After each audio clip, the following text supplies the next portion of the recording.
오늘의 말씀을 시작해 보려고 하는데요. 제 고등학교 친구들과 저의 사진입니다.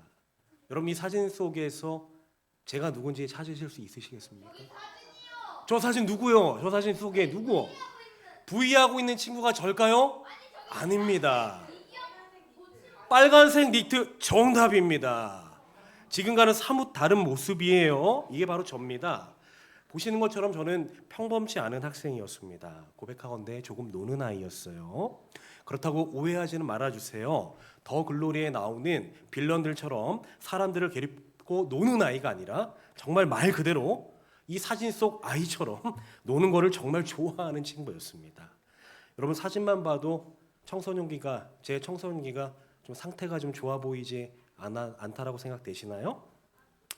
여러분 어쨌든 제 사진 보면 제 청소년기가 유쾌했다라고 유추되시죠?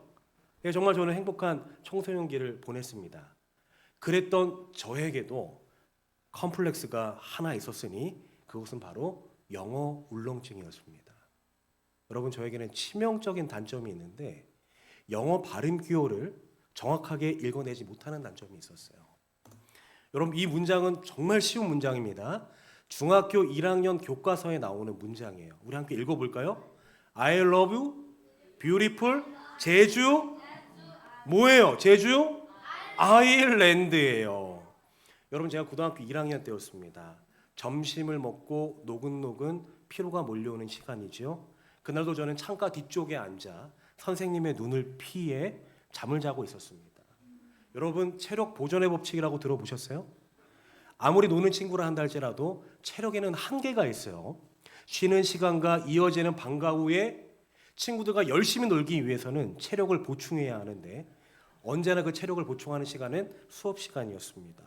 수업 시간에 선생님의 눈을 피해 자고 있는데 대뜸 선생님께서 저를 깨우시고 앞에 있는 이 문장 속에 있는 이 아주 쉬운 문장을 읽어보라고 하는 것입니다.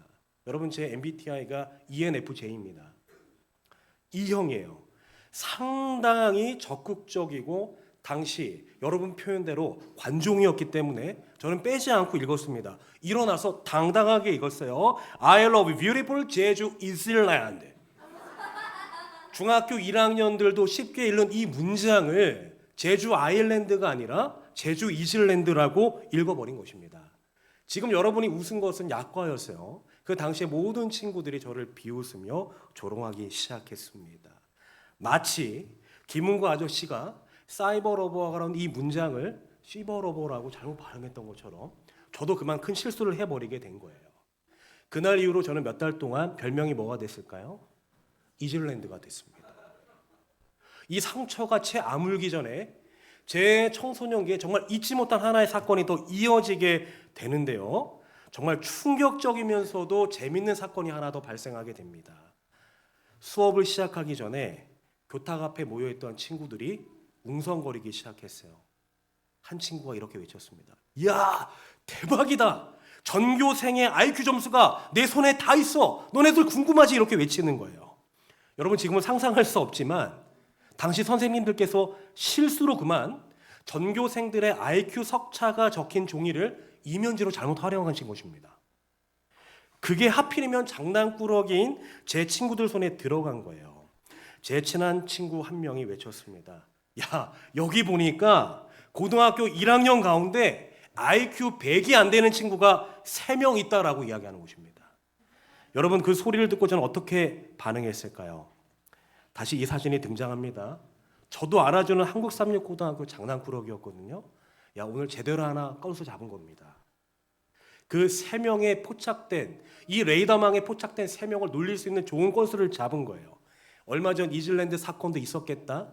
저의 이 상처를 뒤로하고 그 모든 것들을 덮어 씌울 수 있는 그 친구가 누군지 궁금했습니다. 그 사건을 이걸로 덮어갈 요량으로 제가 이렇게 외쳤습니다. 야, 돌고래도 아니고 IQ 100이 안 되는 걔 누구야? 라고 외치고 그 앞자리로 나가서 그만 제 두 눈으로 IQ 검사제를 확인하는 순간 아연실색하게 되었습니다. 여러분 상상하는 그대로예요. 왜요? 그 IQ 100이 안 되는 3명 가운데 누가 들어 있었던 것입니까? 제가 들어 있었던 거예요. 소위 우리가 말하는 국어 사전에 정확하게 표시되어 있는 개망신을 당하게 된 것입니다. 물론 그날도 쿨한 척, 여기 나오는 심리학 용어처럼 페르소나 가면을 쓰고 아무렇지도 않은 척했지만 지금에서야 고백하지만 저는 그날 하늘이 무너지는 줄 알았습니다. 여러분 잘 아시는 대로 지금이나 그때나 학업 석차로 서열에 매겨지는 이 학창 시절에서 저의 낮은 지능과 낮은 석차가 마치 내 인생의 성적표인 것처럼 느껴졌기 때문이에요. 여러분, 당시 제가 겪었던 이 마음속 상처 때문에 제가 정말 고등학교 1학년 때부터 2학년 때까지 심한 사춘기로 방황하게 되거든요. 친구들은 모르고 선생님들은 몰랐지만 그날에 제가 받았던 그 충격, 그 컴플렉스가 저로 하여금 인생을 굴곡지게 만들었던 것입니다. 여기 앉아있는 우리 학생들, 제 사춘기 시절을 너무나도 빼다 밟은 것 같은 우리 학생들이 이 자리에 앉아있는데 여러분에게도 혹시 마음속 상처가 있으십니까? 우리 청년들에게도 해결되지 않는 마음의 상처가 있으신가요? 여러분의 인생을 굴곡지게 하는 나만의 트라우마가 혹시 있으신가요? 여러분 기억하시면 좋겠습니다. 우리는 누구나 인생의 행복과 성공을 논할진데 또 그렇게 되기를 원할진데 우리 마음속에 있는 이 상처를 어떻게 다스리고 극복하느냐에 따라 우리의 행복과 인생의 성공이 결정된다고 해도 과언이 아니라고 하는 사실입니다. 오늘 여러분과 함께 성경 속 한 인물을 살펴보길 원하는데요. 다 함께 본문의 말씀 함께 읽어보도록 하겠습니다. 누가복음 19장 1절로 6절의 말씀입니다. 여러분 다 보이시지요? 제가 대표하여 낭독할 텐데요. 낭독할 때 노란색 문장들을 반드시 기억해 주시길 부탁드립니다. 제가 읽도록 하겠습니다. 예수께서 여리고로 들어가 지나가시더라. 삭개오라 이름하는 자가 있으니 세리장이요 또한 부자라. 그가 예수께서 어떠한 사람인가 하여 보고자 하되 키가 작고 사람이 많아 할 수 없어 앞으로 달려가 보기 위하여 돌 무화과 나무에 올라가니 이는 예수께서 그리로 지나가시게 되밀어라. 예수께서 그곳에 이르러 쳐다보시고 이르시되 삭개오야 속히 내려오라. 내가 오늘 너의 집에 유하여야 하겠다 하시니 급히 내려와 즐거워하며 영접하거늘. 자, 여러분 오늘 우리가 본문 속에서 살펴보게 될 말씀 속 주인공 누구입니까? 삭개오예요. 교회를 조금이라도 다녀본 사람이라면 이 삭개오의 이름 한 번쯤은 들어보았을 것입니다. 본문을 읽어보니 삭개오의 첫 번째 특징 두 가지가 우리들에게 소개되고 있습니다. 삭개오의 직업이 뭐예요?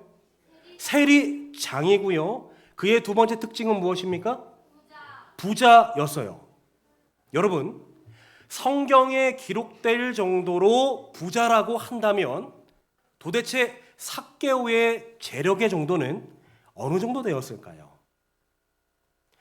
물론 성경에 그 수치가 기록되어 있지 않고 얼마나 많은 부를 가졌는지 우리가 단초를 제공받을 만한 레퍼런스는 없지만 그의 직업을 통해 그의 이 재물의 정도를 유추해 볼 수 있습니다. 여러분 삭개오 직업이 무엇이라고요? 세리장이에요. 여러분 세리 뭐 하는 사람입니까? 나라의 살림을 위해 세금을 걷는 사람이에요. 여러분 세금을 걷는 공무원이 성경에 기록될 정도로 부자가 될 수 있었던 비결은 무엇이었을까요? 당시 시대적 배경을 우리가 좀 알 필요가 있습니다. 예수님이 활동할 당시 이스라엘의 형편은 예전 대한민국이 일본의 나라를 빼앗겼을 때와 많이 닮아 있었습니다. 당시 유대라고 하는 나라가 있었는데 이 유대라고 하는 나라가 초강대국인 로마로부터 나라를 빼앗긴 상황이었습니다. 로마의 집정군이 유대 나라를 실제적으로 통치하고 있었을 때였어요. 그렇다면 여러분 삭개오는 세금을 걷는 사람인데 이 세금을 걷는 삭개오는 유대라고 하는 나라를 위해 세금을 걷었을까요? 아니면 그 유대 나라를 통치하고 있는 로마라고 하는 나라를 위해 세금을 걷는 사람이었을까요? 나라를 빼앗겼으니 당연히 유대가 아니라 로마를 위해 이스라엘을 지배하고 짓밟고 통치하고 있는 로마를 위해 세금을 걷던 사람이 바로 삭개오였습니다. 당시의 역사적 문헌들을 찾아보면 이 세리라고 하는 직업군이 되려면 정말 뛰어난 재능을 가지고 있거나 많은 돈을 주고 그 직업군을 사야 됐다라고 기록하고 있어요. 여러분 왜 그랬을까요? 이 세리가 되는 즉시 그 일을 통해 부정축제가 가능했기에 많은 사람들 가운데 혹자들은 이 세리가 되기를 원했던 것입니다. 그렇다면 여러분, 이 세리의 영향력 일에 있는 당시 유대 사람들은 세리를 좋아했을까요? 싫어했을까요? 싫어했어요. 왜 싫어했어요? 그 세금을 걷어들이는 과정이 부정직하고 부도덕하고 상당히 가혹했기 때문입니다. 그리고 그 세금은 누구를 위해 걷는 세금이라고요? 유대가 아닌 로마를 위해 걷는 세금이었기 때문입니다. 여러분 그렇다고 해서 유대 사람들이 삭개오를 함부로 다룰 수는 없었습니다. 여러분 생각해 보세요. 로마라고 하는 나라에서 이스라엘을 침략하여 그 나라를 빼앗았을 때 가장 중요하게 생각하는 것은 무엇이었을까요? 빼앗은 나라로부터 세금을 착취하는 일입니다. 그 일을 책임진 세리장이었던 삭개오의 위세는 여러분이 생각하는 것 이상이었다라고 하는 것입니다. 여러분 성경의 기록을 좀 더 자세하게 확인할 수 있는 주석을 찾아보게 되면 유대라고 하는 나라 지역에 수백 수천의 세리들이 있었는데 그 세리들을 관리하는 세리장이라고 하는 직책은 총 3명밖에 되지 않았어요. 그렇다면 여러분 그 세리장 역할을 맡고 있었던 삭개오의 위세와 권력의 정도는 우리가 상상하는 것 이상인 것입니다. 그러니 여러분 삭개오는 사람들의 마음속에 반드시 사라져야 할 원수였을지는 몰라도 그 누구도 쉽게 건드릴 수 없는 유대 마을에 유대 지역의 절대 권력을 가진 사람이었던 것입니다. 여기서 우리가 질문을 하나 가져보도록 하겠습니다. 그렇다면 여러분 이 세리장이 되기까지는 정말 좋은 능력과 배경이 필요했을 텐데 그 좋은 배경과 능력을 가지고 민족의 고유를 짜는 악당 세리장이 될 것이 아니라 나라의 독립을 위해서도 그 능력을 사용할 수도 있었을 텐데 왜 삭개오는 그 선택의 순간 민족을 등진 민족의 원수가 되었을까요? 그 이유를 성경이 제공하는 하나의 단서로부터 확인해 보려고 합니다. 여러분 삭개오의 세 번째 특징이 있습니다. 삭개오의 세 번째 특징 무엇이죠? 키가 뭐예요? 작아요. 장성한 사람에게 키가 작다라고 하는 것은 별 문제가 되지 않지만 성경에 특별히 한 인물의 특징을 기록할 때에 키가 작다라고 했을 때는 그 사람의 키가 보통 사람보다 조금 작은 게 아니라 병적으로 매우 작았음을 암시하는 것입니다. 여러분 키가 매우 작다라고 하는 것은 삭개오에게 큰 핸디캡이 되었을 것입니다. 여러분 성경시대의 관점으로 제가 이 상황을 풀이해 보도록 하겠습니다. 여러분 삭개오는 세리장이라고 하는 로마에서 아무에게나 그 역할을 맡기지 않는 그 역할에 오르기까지 정말 영민한 사람이었음이 분명합니다. 그런데 여러분 삭개오는 위 똑똑한 머리를 가지고 도대체 왜 이스라엘의 번영과 회복이 아닌 오히려 민족을 등지고 그들을 괴롭게 하는 로마의 편이 되어 일을 했을까요? 유대 사회에서 성공하려면 세 가지가 필요했습니다. 오늘날과 마찬가지로 재능이 필요했고요. 그리고 그 모든 것들을 뒷받침해 줄 수 있는 출신 성분이 좋아야 했습니다. 그런데 여러분 능력과 출신 성분만으로는 당시 사람들에게 인정받고 사랑받으며 높은 지위를 얻을 수는 없었어요. 마지막 세 번째 관문을 통과해야 했습니다. 그 세 번째 관문이 바로 무엇이었냐면 외모의 흠결이었어요. 구약 성경을 찾아보게 되면 누군가에게 장애가 있으면 아무리 뛰어난 재능과 출신 성분이라 한다 할지라도 사람들이 인정할 만한 높은 지위에 올라갈 수 없었던 배경이 있었던 것입니다. 자, 여러분 이러한 배경 속에 삭개오의 삶을 조금 상상해 볼까요? 로마가 인정한 고위 직관에 오를 정도로 삭개오는 뛰어난 사람, 그러나 아무리 뛰어난 재능이 있다 할지라도 성공하려고 노력해도 그가 성공할 수 있는 한계점은 분명했던 사람이 바로 삭개오였어요. 실력이 됨에도 그 한계가 분명한 것입니다. 여러분 삭개오의 입장에서 그러한 현실이 너무나도 억울하지 않았겠습니까? 아무리 재능이 뛰어나요.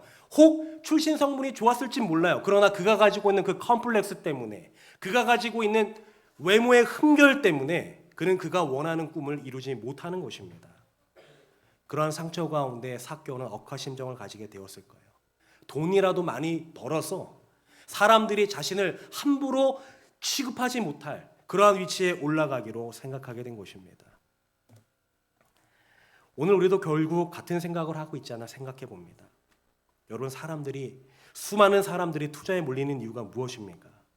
여기 보이는 것처럼 너도 나도 부동산과 주식과 코인을 투자하지요. 어떤 항상을 모두가 가지고 있는 것이에요?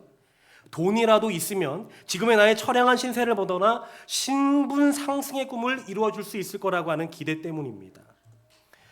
몇 년 전 충격적인 설문조사가 있었어요. 제가 여러분께 한번 물어보겠습니다. 우리 청소년들에게, 우리 청년들에게 누군가 10억을 주고 나 대신 감옥을 가달라고 부탁한다면 그 부탁을 들어줄 친구들이 있습니까? 이 가운데도 우리 여러분들 못 보셨겠지만 우리 한두 명의 친구들이 손을 들었어요. 그런데 실제적으로 여러분, 이 설문을 전국에 있는 청소년들 대상으로 설문했을 때 여기 보니까 몇 퍼센트가 그렇게 할 수 있다라고 대답했습니까? 46%예요. 이와 같은 대답이 나온 이유는 무엇 때문이었을까요? 그들이 생각하기에 인생에 있어서 그들이 행복하기 위해서 절대적 행복의 기준이 무엇이 되기 때문입니까? 돈이 되기 때문입니다. 비록 그것이 부정의한 방법이고 남에게 해가 되는 행동일지라도 나의 행복을 위해 기꺼이 범법자가 되는 것을 감수하겠다라고 하는 것입니다. 삭개오는 성공하기 위해 물불 가리지 않았어요.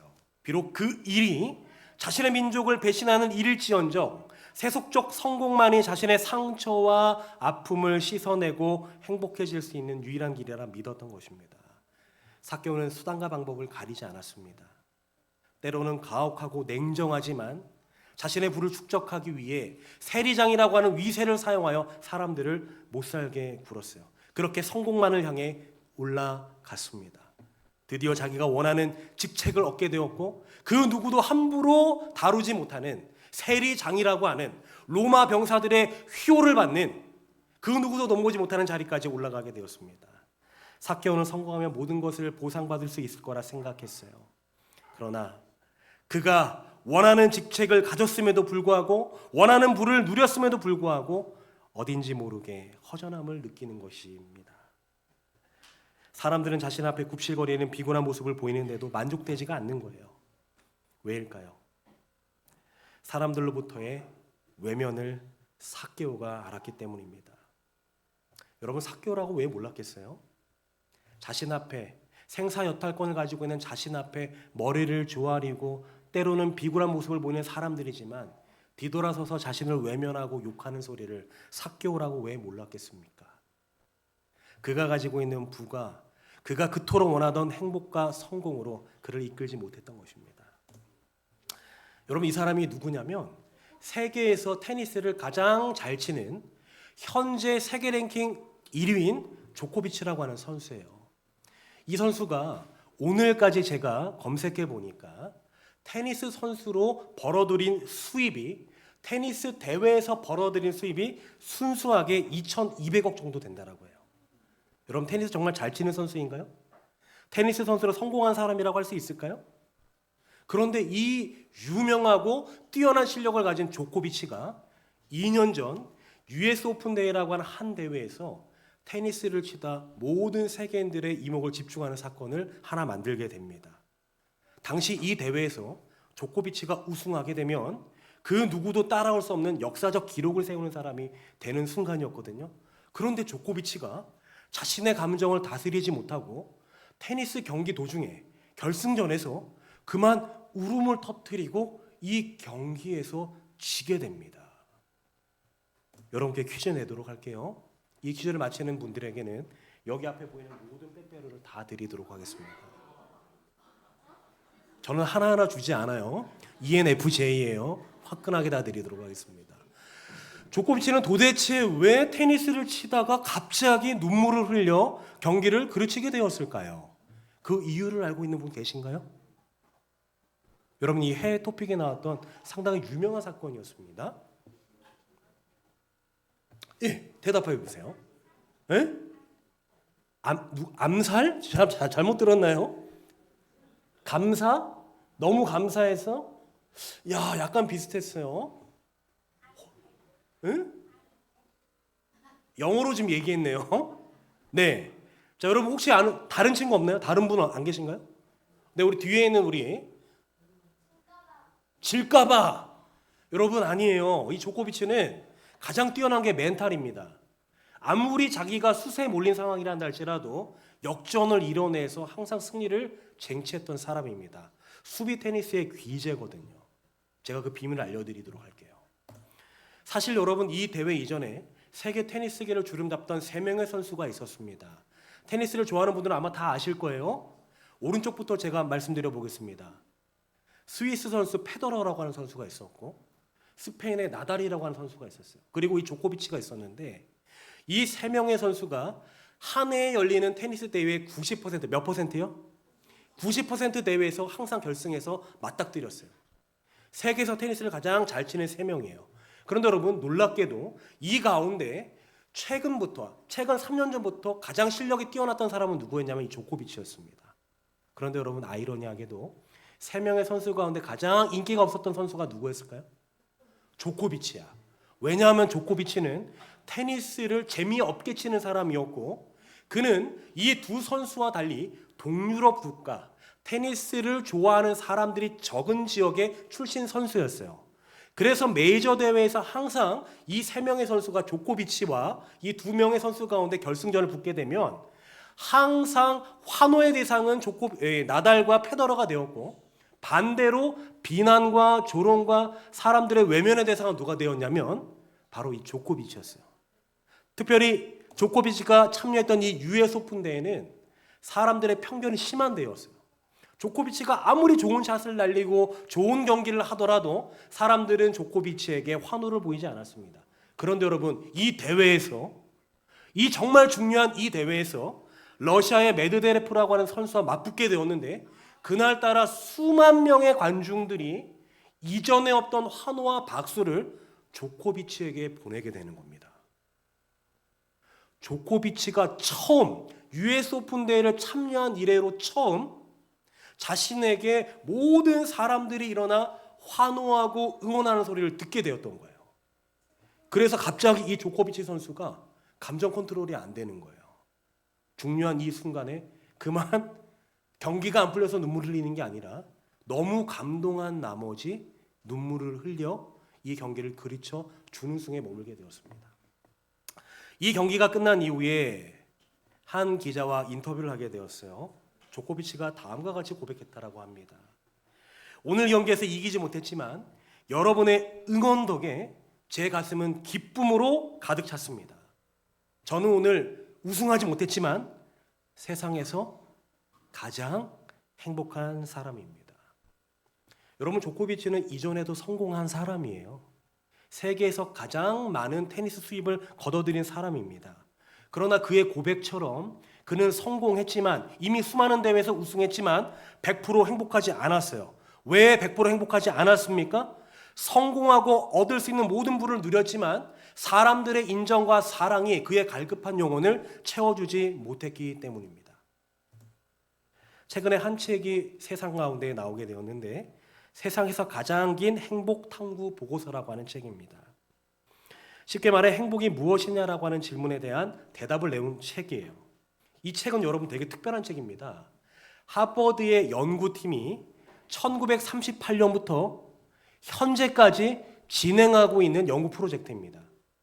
행복에 관해서 연구한 프로젝트 가운데 가장 긴, 가장 많은 데이터를 가지고 있는 행복 보고서예요.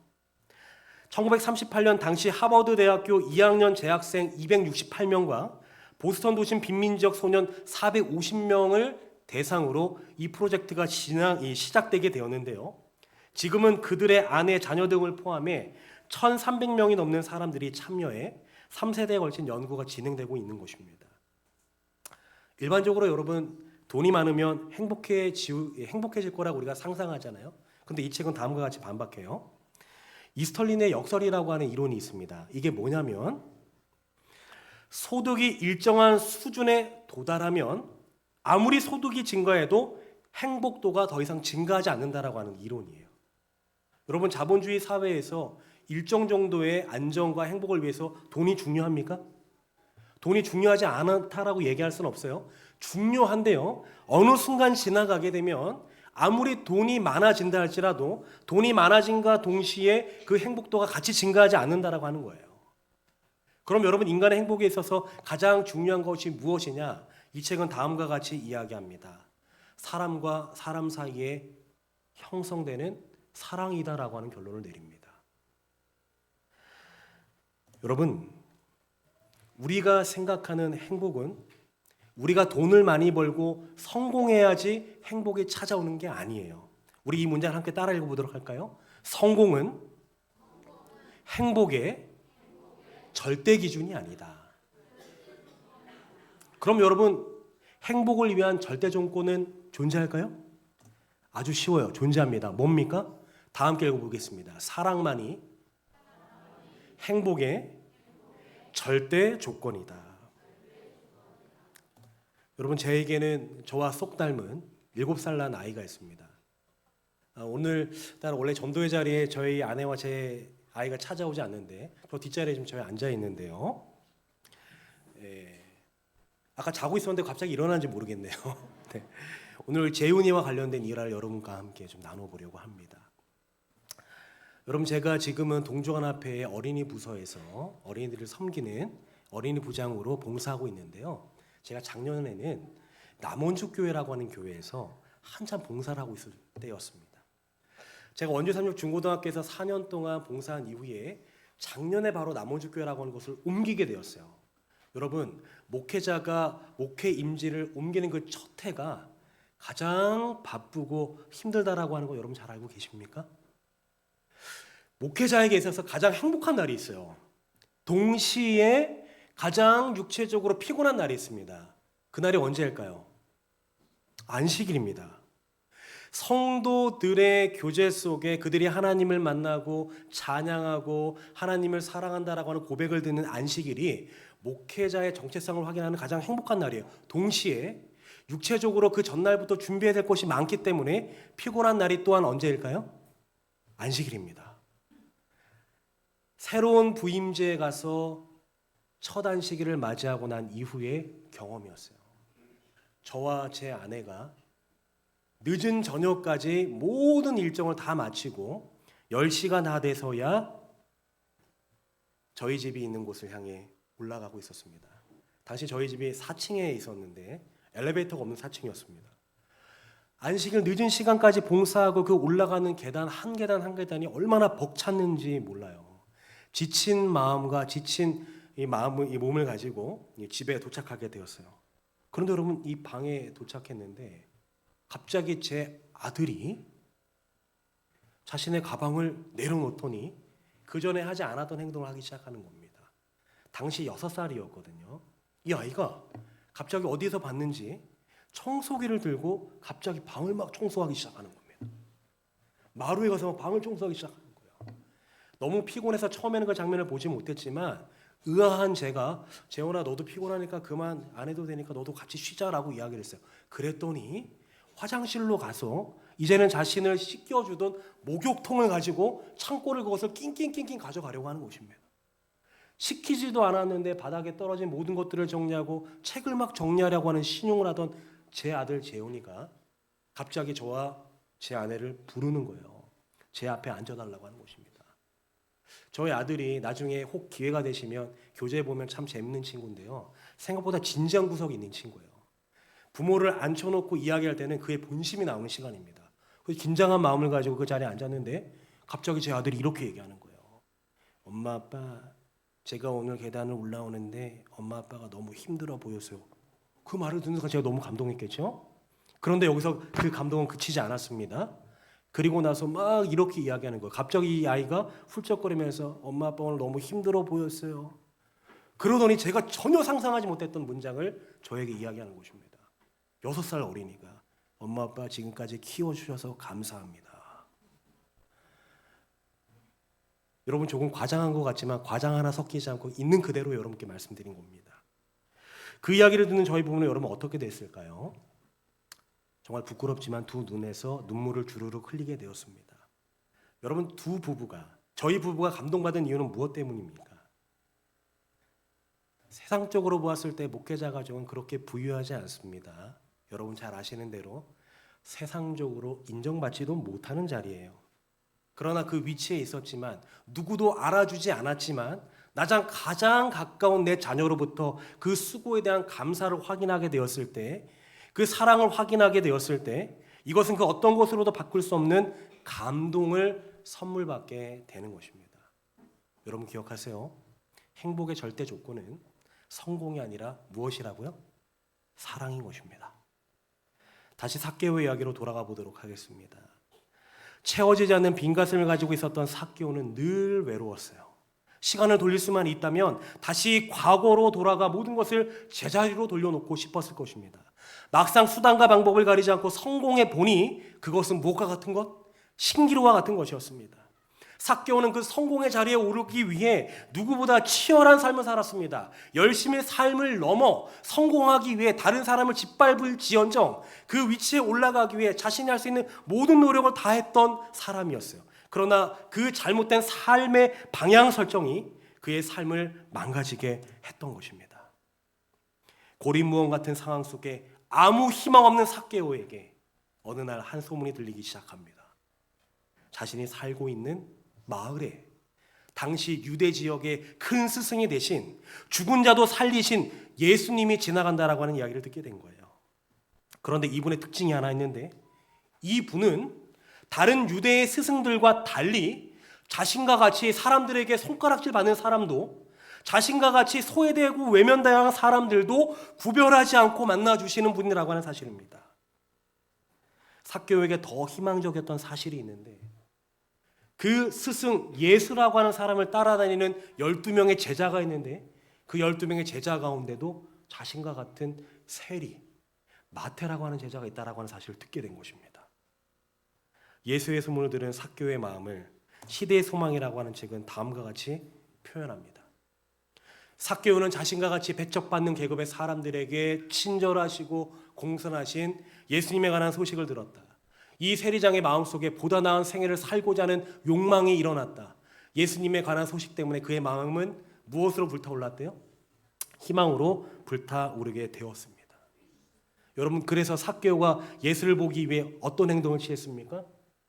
마을 어귀까지 나아가게 됐고, 어디 위로 올라가요? 오늘 성경에는 돌무화과 나무로 기록되어 있고, 과거 우리가 봤던 개역 한글판에는 뽕나무라 기록되어 있습니다. 여러분, 제가 하나 질문 드려볼게요. 본문의 표현대로 키가 작아서 예수를 더 잘 보기 위해 나무에 오른 것이 사실인 것처럼 보여요. 그런데 여러분, 의문이 드는 것이 하나 있습니다. 앞서 설명한 것처럼 삭개오는 어떤 사람이었어요? 그의 직업이 뭐였습니까? 유대 나라에 3명밖에 없는 세리장이었어요. 그 지역에서 가장 영향력 있는 유지였고 권력자였습니다. 그럼 예전과 같이 사람 며칠 보디가드 세워 무리를 해치고 예수님 곁에 올 수 있지 않았을까요? 그런데 그는 왜 혼자 그 자리에 나타난 것일까요? 여기에 최근의 신학자들이 하나의 의문을 더 제기하는 것을 여러분께 질문드려 보겠습니다. 여러분, 여리고라고 하는 지역에 특징이 하나 있는데, 여리고에는 많은 나무들이 심어 있는데 그 나무 90%가 이 나무예요. 우리나라에서 가장 많이 심겨져 있는 나무는 어떤 나무죠? 바로 나오네요. 소나무죠, 그렇죠? 그런데 여러분, 여리고라고 하는 나무의 지역에 가장 많이 심겨져 있는 나무가 있습니다. 후에 성경 기록을 보게 되면 예수님께서 여리고에 입성하실 때 어린이들이 나와서 이 나뭇가지를 흔들어요. 무슨 나무? 종려나무예요. 그런데 여러분, 수많은 나무 가운데 90% 이상이 종려나무였는데 왜 굳이 삭개오는 돌무화과 나무에 올라갔을까요? 여러분, 많이 생각해 보지 않은 내용이시죠? 제가 주석과 여러 문헌들을 찾아보니까 예수님과 삭개오가 만났던 당시에 이 지역에서 종려나무가 아닌 돌무화과 나무에서 항상 출연했던 직업군들이 있습니다. 그 사람들이 누구였냐면 목자들이었어요. 누구였다고요, 여러분? 목자는 원래 뭐 하는 사람이에요? 양을 치는 사람인데 광야에서 양을 치는 사람들이 왜 이 시기에는 돌무화과 나무에서 자주 출몰되었을까요? 제가 성경을 찾아보니까 단서를 찾게 되었어요. 아모스 7장 14절에 보면 아모스라고 하는 선지자가 자신을 다음과 같이 소개합니다. 나는 양을 치는 목자요 동시에 무엇을 재배하는 자라? 돌 무화과 나무를 재배하는 자라. 당시 이스라엘 시대, 유대 시대에 목자들은 두 가지 일을 하였습니다. 하나는 양과 같은 가축을 돌보는 일을 하였고, 동시에 그 일과 동시에 돌 무화과 나무를 재배하는 일을 했어요. 어떤 사연이 숨어져 있었던 것일까요? 여러분, 출애굽한 이스라엘 백성들이 정착해 살던 곳은 젖과 꿀이 흐르는 농경이 익숙한 가나안 땅이었습니다. 가나안 지역은 농경이 주가 된 사회였어요. 그런 배경에서 생각해 보자면 농경 문화에 정착하지 못하고 광야를 유리하는 목자는 사회적 취약계층이 될 수밖에 없었던 것입니다. 광야에서 양을 치던 목자들에게 하나의 문제가 생기게 되는데요. 이스라엘의 기후의 특징과 맞닿아 있습니다. 1년 중 6개월은 비가 많이 내리는 우기라 광야 지역의 목초지가 충분했어요. 그런데 문제가 되는 6개월의 건기 기간이 문제가 되는 것입니다. 이때가 되면 광야에 양을 먹일 수 있는 목초지가 형성되지 않는 거예요. 그러면 목자들이 이 양들을 살리기 위해 하는 특단의 조치가 있는데 그것이 바로 뭐냐면 사람들이 많이 살고 있는 마을에 와서 농경사회였으니까요. 이미 추수가 다 끝난 밑둥을 먹일 수 있도록 농장주들과 하나의 계약을 체결하게 됩니다. 여러분, 세상에 공짜가 있습니까? 없습니까? 공짜가 없어요. 그러면 대신 이 밑둥을 먹도록 허락했던 농장주들은 목자들에게 어떤 일을 시켰냐면 자신들의 부수입을 위해 그 바로 마을 농경지 앞에 심어 놨던 돌 무화과 나무에 올라가서 특별한 일을 시켰습니다. 여러분, 여기 보면 이게 돌 무화과 나무의 열매인데요. 이 돌 무화과 나무는 상당히 떫은 열매입니다.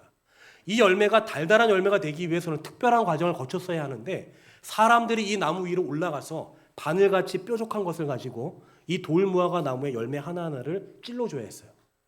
그래야 사람들이 먹을 수 있는 단 열매가 되는 것입니다. 이 일을 누가 했다고요? 당시 사회의 최취약계층이었던 목자들이 이 일을 감당했던 것입니다. 그렇다면 여러분, 왜 삭개오는 이 시기에 예수를 만나기 위해 당당히 나아간 것이 아니라 돌 무화과 나무 위에 올라갔는지 우리가 상상해 볼 수 있는 것입니다. 요한복음이라고 하는 책에 보면 삭개오만큼이나 당시 사람들에게 인정받는 직업군이 한 명 있었어요. 니고데모라고 하는 사람입니다. 그의 직업은 오늘날 국회의원과 같은 사내들인 의원이었어요. 여러분, 니고데모라고 하는 사람이 예수님을 만나기 위해 찾아갔던 시간대가 성경에 기록되어 있는데 그 시간대는 여러분 낮이었습니까? 밤이었습니까? 왜 밤에 찾아갔어요?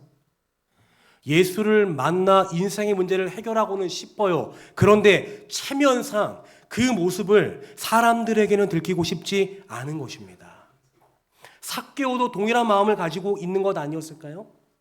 예수를 만나 자신의 삶이 위로받고는 싶었지만 그러나 그가 낼 수 있었던 용기는 먼 발치에서 그 장면 속에 사람들이 인식하지 못할 목자로 위장하여 돌 무화과 나무 위로 올라갈 수밖에 없었던 그 선택이 삭개오에게 있었던 것입니다. 삭개오는 겉은 화려하고 위세에 있었을 줄은 모르지만 속은 사회 최하층민보다 못한 마음의 상태였던 것입니다. 그런 상태로 다른 사람들의 이목을 피해 돌 무화과 나무 위로 올라간 것입니다. 여러분, 이 모습이 사실 우리에게 낯설지 않은 이유가 있어요. 우리도 이 자리에 아무도 내 상처를 알지 못한 채 그저 웃고 앉아 있지만 우리에게도 누구에게나 말 못할 고민과 상처들은 있기 마련입니다. 아마도 이 자리에 앉아 있는 모두의 마음을 하나하나 우리가 확인해 보게 된다면 해결하지 못한 상처와 과거의 상처의 트라우마 속에 여전히 씨름하고 있는 학생들과 청년들 그리고 우리 성도님들의 모습을 우리가 볼 수 있게 되는 것입니다. 그래도 우리가 삶의 문제를 해결하기 위해 예수를 만나기 위해 이 자리까지 나오지만 수많은 성경의 위인들이 인물들이 예수를 만나 변화됐던 그 위치까지 나가지는 못하는 거예요. 왜요? 나의 체면이 있기 때문에 나의 상황을 다른 사람들에게 들키고 싶지 않기 때문에 가면을 쓰고 이 자리에 앉아 있는 것입니다. 그저 예수님을 보기 위해 먼 발치까지 나가는 그 정도의 믿음을 가지고 우리는 이 자리에 나오는 것이죠. 그런데 여러분, 오늘의 말씀이 우리에게 감동을 주는 이유는 무엇입니까? 그 부족한 마음과 믿음이었다 한다 할지라도 예수님은 그 믿음과 그 부족한 마음을 가지고 예수를 보길 원했던 삭개오를 알아봐 주셨다라고 하는 거예요. 예수님은 그 누구도 알아보지 못했지만 성공한 사람이었지만 사실은 실패한 사람이요, 마음에 상처가 있었던 삭개오의 그 형편을 보시고 그의 삶을 변화시키기 위해 삭개오를 자신 앞에 초청하고 있는 것입니다. 예수님이 상처 입은 한 인물 삭개오의 이름을 불러주셨어요. 삭개오야, 뭐 하라고요? 너가 있는 그 상처의 자리에서 내려오라 초청한 것입니다. 성경을 읽게 되면 삭개오는 예수님의 이 초청을 보고, 이 초청을 듣고 뛸 듯이 기뻤다라고 이야기하고 있습니다. 여러분, 삭개오는 왜 이렇게 즐거워했고 행복해했을까요? 여러분, 삭개오의 이름의 뜻을 아십니까? 이 삭개오의 이름의 뜻은 거룩과 순결이라고 하는 뜻이에요. 보통 이름은 누가 지어주나요? 엄마, 아빠, 부모님이 지어주거나 그 위에 할아버지가 지어주게 되겠죠. 삭개오의 부모가 그의 이름을 삭개오, 거룩과 순결로 지었을 때 부모들은 그의 삶이 어떤 삶이 되기를 소망했을까요? 더 나아가 부모를 통한 하나님께서는 삭개오가 이 세상에 태어났을 때 그의 이름처럼 그의 삶이 거룩하고 순결한 삶이 되길 원했을 것입니다. 그러나 부모의 바램을 등지고 하나님의 바램을 등지고 상처받은 삭개오는 굴곡진 인생을 살아가게 되었던 거예요. 삶을 살아가다 보니 처음에 자기가 받았던 그 이름과는 정반대의 삶을 살게 되는 것입니다. 훗날 아무도 삭개오의 방탕하고 삐뚤어진 삶을 보고 그의 이름을 함부로 부르지 못했을 것입니다. 오히려 키 작은 사람, 오히려 성공한 삭개오의 직책이 그 이름을 대신했겠죠. 그런데 여러분, 이날 자신조차 잊고 지냈던 하나님의 기대가 농축되어 있는 이 이름이 세상의 구주이자 그가 그토록 만나길 원했던 유대의 큰 스승의 입에서 불러지게 되는 것입니다. 여러분, 이 이름을 예수의 입을 통해 듣게 되었을 때 삭개오는 감동할 수밖에 없었던 거예요. 저는 이 표현을 보고 한 시인의 표현이 생각났습니다. 김춘수님의 꽃이라고 하는 시예요. 내가 그의 이름을 불러주기 전에는 그는 다만 하나의 몸짓에 지나지 않았다. 내가 그의 이름을 뭐 했을 때? 불러주었을 때 그는 나에게로 와서 꽃이 되었다. 예수님과 삭개오의 상황을 생각하며 시를 변형해 보았습니다. 예수가 삭개오의 이름을 불러주었을 때 삭개오는 예수에게 가서 비로소 삶의 의미를 찾는, 진정한 삶의 가치를 되찾는 꽃이 되었다. 여러분, 이 외침이 예수의 입에서 고백되었기에 삭개오는 뛸 듯이 기쁠 수 있었던 것입니다. 이날 예수께서 삭개오의 집에 유하겠다 말씀하셨어요. 제가 재림교회 주석을 찾아보니까 예수님께서 삭개오의 집에 유하겠다 말씀하신 것은 예수님이 남의 집에 머물겠다 자청한 유일한 기록이라 기록되어 있습니다. 여러분, 이것이 우리에게 감동을 주는 이유는 무엇입니까? 예수님이 가장 긴급하게 찾아가는 마음의 자리가 있는데 그 가장 긴급하게 찾아가는 마음의 자리가 상처 입고 실패한 마음 가운데 당도한다라고 하는 사실이에요. 여러분, 계시록 3장 20절에 말하고 있는 것처럼 예수님은 상처 입고 치유되길 원하는 영혼의 마음 깊은 마음 곁에 언제나 먼저 찾아오시는 분이심을 기억하시게 되길 바랍니다. 상하고 지친 마음으로 오늘 이 자리에 앉아 계신 우리 학생들, 청년, 그리고 우리 성도님들 계신가요? 페르소나라고 하는 심리학 용어처럼 태어난 척 앉아 있지만 속으로는 울상짓고 계신 성도님들 계십니까? 그렇다면 오늘 주님께서 우리의 삶의 회복을 위해 이미 내 마음 문 앞에 찾아왔다라고 하는 사실을 기억하시게 되기를 바랍니다. 누가복음 19장 8절에 보면 삭개오는 그날 예수의 만남을 통해 그의 삶이 180도 바뀌게 되었음을 우리에게 보여줍니다. 19장 8절 다음과 같이 이야기합니다.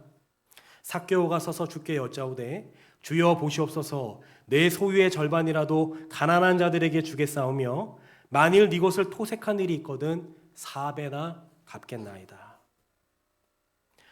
삭개오는 그저 말로만 고백한 것이 아니라 이후 그의 고백처럼 전해지는 전승에 의하면 그의 모든 전 재산을 털어 자신이 착복하고 괴롭혔던 모든 사람들에게 나누어 주었다라고 이야기합니다. 그가 이와 같이 철저한 회심에 이룰 수 있었던 비결은 무엇입니까? 자신의 가치를 알아봐 주시는 예수님의 사랑을 그가 경험했기 때문입니다. 제가 사실 어린이부에 들어오기 전까지는 학생 청년 사역이 제 주된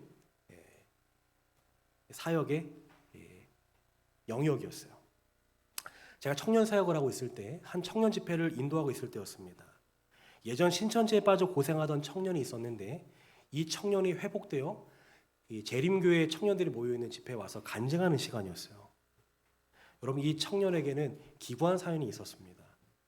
재림교회의 부모님 밑에 태어난 이 청년은 누구보다 성실했고 유능한 청년이었습니다. 그런데 이 귀했던 여청년이 그만 예상치 못한 만남을 통해 신천지에 가게 된 것입니다. 그런데 신천지에 가게 됐는데 그 신천지에서 그때 받았던 그 고백과 그 모든 성경 이야기가 자신에게 그대로 와닿았던 거예요. 그래서 신천지 교인이 되었습니다. 교인이 된 것을 넘어서서 신천지 청년들 가운데서도 가장 영향력 있는 청년 간사까지 하게 되었어요.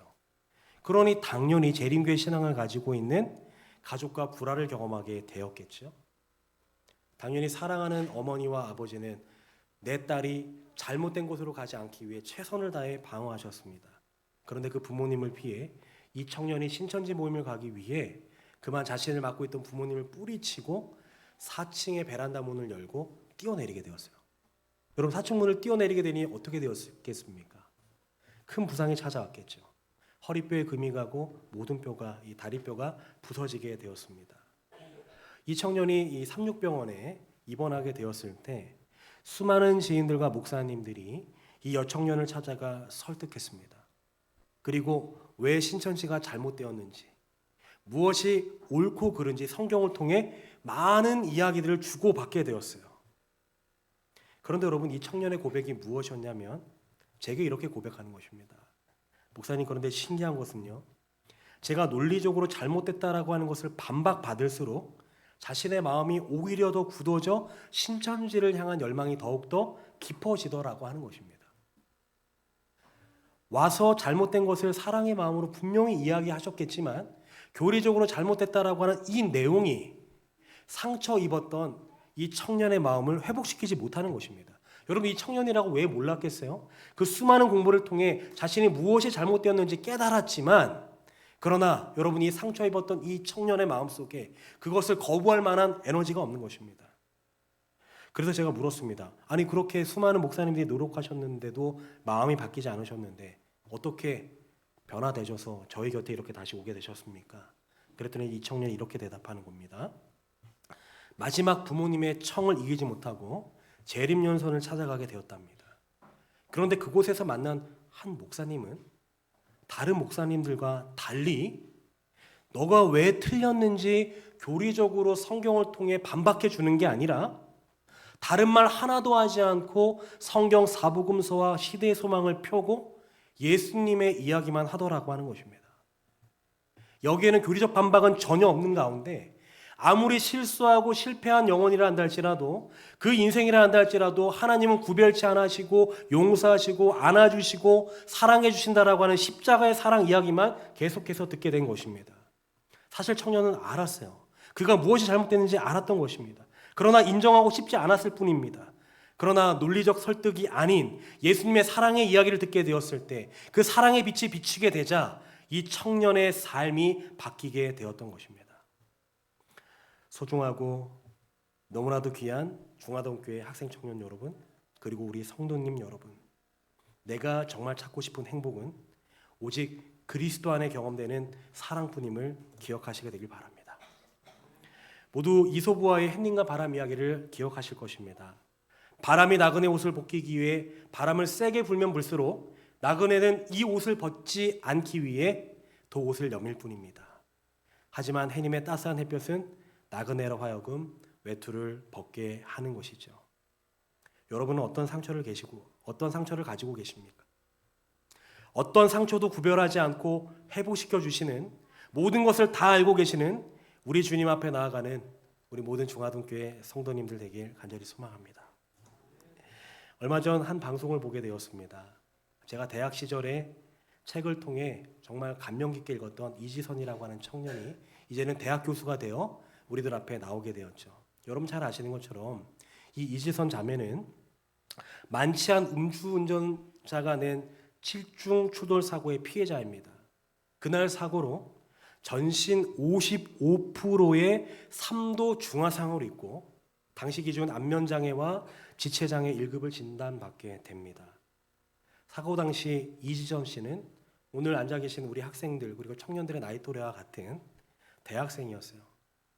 이화여대 유아교육과 4학년이었습니다. 지금 이 모습과는 상반된 정말 미모와 재능을 겸비한 수재였습니다. 그러나 사고가 난 2000년 7월 30일 그녀의 모든 것이 무너져 내리게 되었어요. 그 해에만 40번 이상의 대수술을 견뎌내야만 했습니다. 그러나 수술에도 불구하고 이전의 얼굴과 손가락은 찾지 못했어요.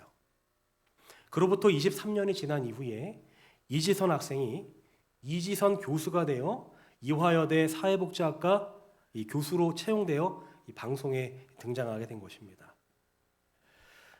여러분, 모든 것을 앗아갔던 그날의 상처에 기억이 있는 이지선에게 이 패널들이 이 MC들이 묻게 되었어요. 정말 힘들었을 텐데 그 일을 가능케 했던, 그 일을 만들었던, 사고를 일으켰던 사람이 원망스럽지 않냐라고 질문했습니다. 그때 이지선 씨가 대답했던 영상을 잠깐 이런 얘기를 보겠습니다. 하셨다고 그래요. 혹시나 그 사고를 낸 그 사람이 찾아오면 그냥 용서했다고 말해달라고. 이게 어떻게 이렇게? 그러니까 그 이제 중환자실에 저희 아버지가 이제 들어오셔서 사고 설명을 이제 해주셨어요. 근데 이제 보통은 상황이 이러면 뭐 합의해달라고 찾아온다는데 아무도 안 온다. 그래서 근데 그냥 그때 제 마음에 혹시 찾아오면 용서한다고 말해줘 이렇게 했는데 제가 이미 제게 닥친 고통이 너무나 컸기 때문에 사실은 누군가를 미워하고 분노하는 감정은 그것도 정말 견디기 어려운 거잖아요. 그래서 적어도 그것만큼은 피할 수 있도록 그냥 신의 배려가 아니었을까 뭐 그런 생각합니다. 그러면 그 당시 그 가해자는 어떻게 됐었어요? 뭐 아마 법에 따라 처벌을 받으신 것. 그는 자신의 책 지선아 사랑해에서 다음과 같이 고백합니다. 나는 종교 영화의 주인공입니다. 신이 시나리오를 쓰고 감독까지 하는 영화이지요. 주인공이 너무 힘들어해서 조기 종영 위기가 있었지만 이 영화는 아직 끝나지 않습니다. 내가 더 얼마나 울어야 할지, 언제까지 힘들어야 할지 아직은 모릅니다. 그러나 감독이신 신께서 사랑하는 주인공에게 한 약속 그대로 희망의 메시지를 담은 영화로서 사람들의 사랑을 받으며 해피 엔딩으로 끝날 것을 나는 믿습니다. 여러분, 신앙의 힘이 무엇인지 아십니까? 내 인생의 걸림돌조차 비상하여 날아오르게 하는 디딤돌로 보게 하는 것, 그것이 바로 신앙의 힘입니다. 비록 이지선 교수의 삶에 어느 날 들이닥친 몸과 마음의 상처는 그녀가 원하는 것은 아니었지만 그것이 그녀의 삶을 새드 엔딩으로 이끌지는 못하는 것입니다. 왜일까요?